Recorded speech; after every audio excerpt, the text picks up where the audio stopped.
ഉൽപ്പത്തി പുസ്തകത്തിലുള്ള വായന 29-ാം അധ്യായം. ലാബാന്റെ വീട്ടിൽ. യാക്കോബ് യാത്ര തുടർന്ന് പൗരസ്ത്യരുടെ ദേശത്തേക്ക് സഞ്ചരിച്ചു.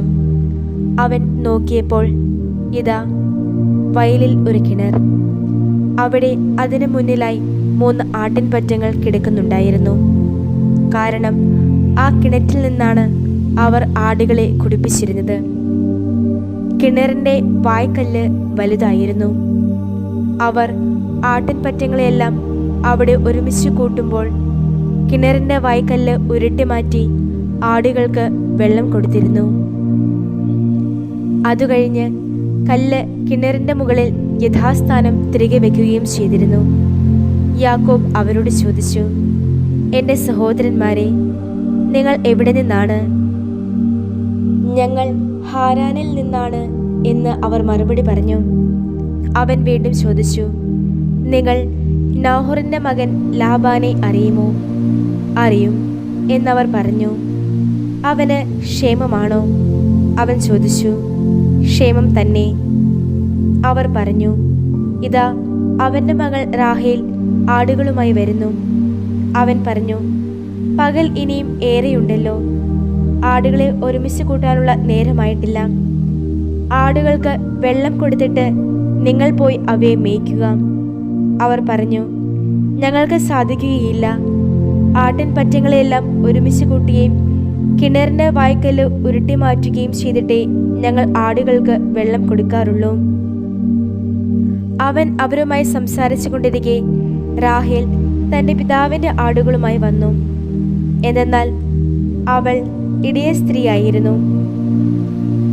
തന്റെ മാതുലൻ ലാബാന്റെ മകൾ റാഹേലിനെയും അവന്റെ ആടുകളെയും കണ്ടപ്പോൾ യാക്കോബ് അടുത്തു ചെന്ന് കിണറിന്റെ വായ്ക്കല്ല് ഉരുട്ടി മാറ്റുകയും ആടുകൾക്ക് വെള്ളം കൊടുക്കുകയും ചെയ്തു. പിന്നീട് യാക്കോബ് റാഹേലിനെ ചുംബിക്കുകയും ഉച്ചസ്വരത്തിൽ കരയുകയും ചെയ്തു. താൻ അവളുടെ പിതാവിന്റെ ബന്ധുവും റെബേക്കയുടെ മകനുമാണെന്ന് യാക്കോബ് റാഹേലിനെ അറിയിച്ചു. അവൾ ഓടിച്ചെന്ന് പിതാവിനെ വിവരമറിയിച്ചു. തന്റെ സഹോദരി പുത്രനായ യാക്കോബിന്റെ വാർത്ത കേട്ടപ്പോൾ ലാബാൻ അവനെ എതിരേൽക്കാൻ ഓടിയെത്തി. അവൻ അവനെ കെട്ടിപ്പിടിച്ച് ചുംബിച്ച് വീട്ടിലേക്ക് കൊണ്ടുപോയി. അവൻ സംഭവങ്ങളെല്ലാം ലാബാനോട് വിവരിച്ചു. ലാബാൻ അവനോട് പറഞ്ഞു, എൻ്റെ അസ്ഥിയും മാംസവും തന്നെയാണല്ലോ നീ. 1 മാസക്കാലം അവൻ അവന്റെ കൂടെ പാർത്തു. ലാബാൻ യാക്കോബിനോട് പറഞ്ഞു, നീ എൻ്റെ ചാർച്ചക്കാരനായതിനാൽ പ്രതിഫലമില്ലാതെ എനിക്ക് വേണ്ടി പണിയെടുക്കേണ്ടതുണ്ടോ? നിന്റെ വേതനം എത്രയാണെന്ന് എന്നോട് പറയുക. ലാബാന് 2 പുത്രിമാരുണ്ടായിരുന്നു. മൂത്തവളുടെ പേര് ലെയ, ഇളയവളുടെ പേര് റാഹേൽ. ലെയായുടെ നയനങ്ങൾ മങ്ങിയവയായിരുന്നു. റാഹേലാകട്ടെ രൂപഭംഗിയുള്ളവളും കാഴ്ചയ്ക്ക് സുന്ദരിയും. യാക്കോബ് റാഹേലിൽ അനുരക്തിയായി. അവൻ ലാബാനോട് പറഞ്ഞു, അങ്ങയുടെ ഇളയ മകളായ റാഹേലിനു വേണ്ടി 7 കൊല്ലം ഞാൻ അങ്ങയെ സേവിക്കാം.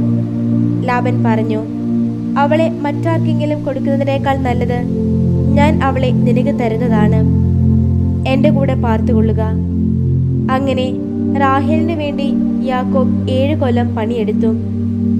അവളോടുള്ള ഇഷ്ടം മൂലം അവന്റെ ദൃഷ്ടികളിൽ അവ ഏതാനും നാളുകൾ പോലെ തോന്നിയുള്ളൂ. അപ്പോൾ യാക്കോബ് ലാബാനോട് പറഞ്ഞു, എൻ്റെ ദിനങ്ങൾ പൂർത്തിയായതുകൊണ്ട് എൻ്റെ ഭാര്യയെ തരിക, ഞാൻ അവളെ പ്രാപിക്കട്ടെ. ലാബാൻ ആ പ്രദേശത്തുള്ളവരെല്ലാം ഒരുമിച്ച് കൂട്ടി ഒരു വിരുന്ന് നടത്തി. വൈകുന്നേരമായപ്പോൾ അവൻ തൻ്റെ മകൾ ലെയയെ യാക്കോബിന്റെ അടുത്തേക്ക് കൊണ്ടുചെന്നു. അവൻ അവളെ പ്രാപിച്ചു. തൻ്റെ മകൾ ലെയായ്ക്ക് പരിചാരികയായി ലാബാൻ തൻ്റെ പരിചാരിക സിൽഫായെ കൊടുത്തു.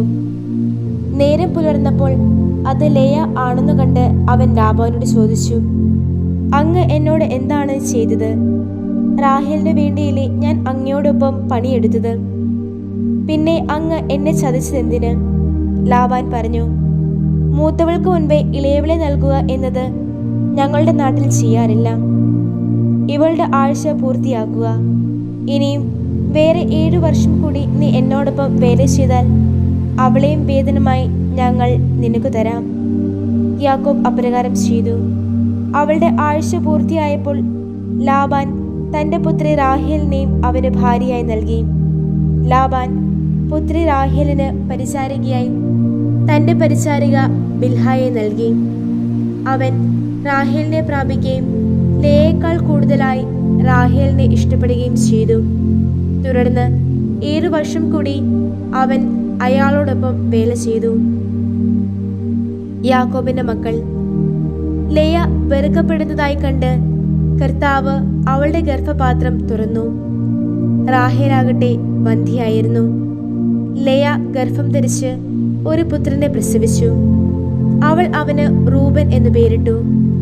എന്തെന്നാൽ കർത്താവ് എൻ്റെ കഷ്ടപ്പാട് കണ്ടിരിക്കുന്നു, ഇനി തീർച്ചയായും എൻ്റെ ഭർത്താവ് എന്നെ സ്നേഹിക്കും എന്ന് അവൾ പറഞ്ഞു. അവൾ വീണ്ടും ഗർഭം ധരിച്ച് ഒരു പുത്രനെ പ്രസവിച്ചു. അവൾ പറഞ്ഞു, ഞാൻ വെറുക്കപ്പെടുന്നു എന്ന് കർത്താവ് കേട്ടതിനാൽ അവിടുന്ന് എനിക്ക് ഇവനെയും നൽകിയിരിക്കുന്നു. അതുകൊണ്ട് അവൾ അവന് ശിമിയോൻ എന്നു പേരിട്ടു. അവൾ പിന്നെയും ഗർഭം ധരിച്ചു ഒരു പുത്രനെ പ്രസവിച്ചു. അവൾ പറഞ്ഞു, ഞാൻ അവന് 3 പുത്രന്മാരെ പ്രസവിച്ചിരിക്കുന്നതിനാൽ ഇത്തവണ എൻ്റെ ഭർത്താവ് എന്നോട് അടുക്കുക തന്നെ ചെയ്യും. അക്കാരണത്താൽ അവനെ ലേവി എന്നു പേര് വിളിച്ചു. അവൾ വീണ്ടും ഗർഭം ധരിക്കുകയും ഒരു പുത്രനെ പ്രസവിക്കുകയും ചെയ്തു. അവൾ പറഞ്ഞു, ഇപ്രാവശ്യം ഞാൻ കർത്താവിനെ സ്തുതിക്കും. അതുകൊണ്ട് അവൾ അവനെ യൂദാ എന്നു പേര് വിളിച്ചു. പിന്നീട് അവൾക്ക് പ്രസവിക്കാനായില്ല.